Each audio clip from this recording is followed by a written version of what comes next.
Saya nak pesan kan, kalau macam dengan seluar, anak-anak kau, seluar sendiri kau, seluar siapa-siapa, seluar celah kengkeng ni kan, tolonglah jangan jahit pakai tangan.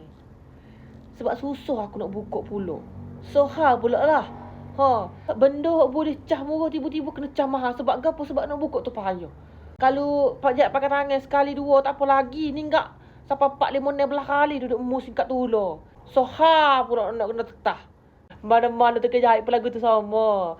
Tukar jahit dia boleh jahit. Sikit setara mana pun boleh jahit. Bila kita jahit pakai tangan, dia lagi merumitkan keadaan.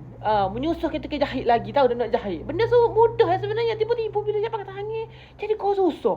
Padahal adalah extra cah. Demo tak boleh dengar. Dia extra cah ni sensitif. Bila dengar extra cah kat balik betul mata lah lu. Tolonglah jangan jahit pakai tangan. Kalau pandai jahit pakai tangan tak apalah. Benda sekadar tutup sikit-sikit tu, dia enggak duk pusu. Susah buka pula susah. Payah. Tolong minta tolong. Bye-bye.